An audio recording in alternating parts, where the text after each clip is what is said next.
ഇന്ന് നമ്മൾ ഈ കൊച്ചി ബ്ലൂ ടൈഗേഴ്സിന്റെ മോസ്റ്റ് എക്സൈറ്റഡ് ആൻഡ് അവൈറ്റഡ് ആയിട്ടുള്ള ഗീവ് അവേ ആണ്. എന്താണ് ഈ ഒരു സ്പെഷ്യൽ ഗീവ് അവേ കോൺടെസ്റ്റിന്റെ ഏറ്റവും വലിയ സ്പെഷ്യാലിറ്റി? ക്രിക്കറ്റ് ഇഷ്ടപ്പെടുന്ന എല്ലാവരും എനിക്ക് തോന്നുന്നു ഇന്ത്യയിൽ ഏറ്റവും കൂടുതൽ ഇഷ്ടപ്പെടുന്ന ഒരാൾ, ഇന്ത്യയിൽ നിന്നല്ല വേൾഡിൽ തന്നെ ഏറ്റവും കൂടുതൽ ഇഷ്ടപ്പെടുന്ന ഒരാളായിരിക്കും MS ധോണി. അപ്പം ഞാനത് ഭയങ്കരമായിട്ട് ധോണി ഇഷ്ടപ്പെടും. ഞാൻ മാത്രമല്ല, ഇവർക്ക് എല്ലാവർക്കും ധോണി സൈൻ ചെയ്ത ഒരു ബാളും ഒരു ബാറ്റുമാണ് നമ്മൾ ഇന്ന് ഗീവ് അവേയിൽ കൊടുക്കുന്നത്.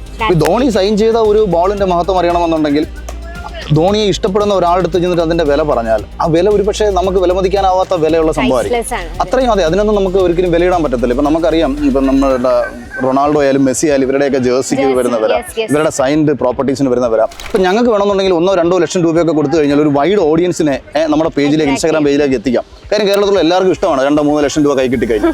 പക്ഷെ ഞങ്ങളിവിടെ ഫോക്കസ് ചെയ്തത് ക്രിക്കറ്റ് ഇഷ്ടപ്പെടുന്നവർക്ക്, ക്രിക്കറ്റ് കളിക്കാൻ ആഗ്രഹിക്കുന്നവർക്ക്, ഭാവി ക്രിക്കറ്റിലേക്ക് സുരക്ഷിതമാക്കാൻ ആഗ്രഹിക്കുന്ന ആൾക്കാർക്ക് വേണ്ടിയിട്ടാണ് നമ്മൾ ക്യാമ്പയിൻ ചെയ്തത്. അതുകൊണ്ട് തന്നെ ഇത് തീർച്ചയായിട്ടും ഞാൻ മനസ്സിലാക്കുന്നിടത്തോളം ഒരു സ്വപ്നതുല്യമായിട്ടുള്ള ഒരു നിമിഷം തന്നെയാണ് ധോണി സൈൻ ചെയ്തൊരു ബോൾ എന്ന് പറയുന്നത്. അവർക്ക് ലോകത്തിന്റെ ഏത് കോണിലും കൊണ്ടും ഇത് കാണിച്ചിട്ട് പറയാമല്ലോ, ഈ സൈൻ ചെയ്തേക്കുന്ന ധോണിയാണ് എനിക്ക് കിട്ടിയ ഗിഫ്റ്റ്. അത്രയും ഒരു വലിപ്പം അതിനുണ്ട്. ആ വലിപ്പം, ആ മൂല്യത്തോടു കൂടി സൂക്ഷിക്കുക എന്നുള്ളതാണ് ഈ കിട്ടുന്ന ആൾക്കാർ. അയ്യോ, ഇതൊരു ഒരു കേവലം 500 രൂപയുടെ ബോളാണെന്ന് കരുതിയിട്ട് കാര്യമില്ല. അത് അവിടെ വ്യത്യാസം ഉണ്ടാവും. Thank you so much. Thank you. Kochi Blue Tigers, the pride of Kochi.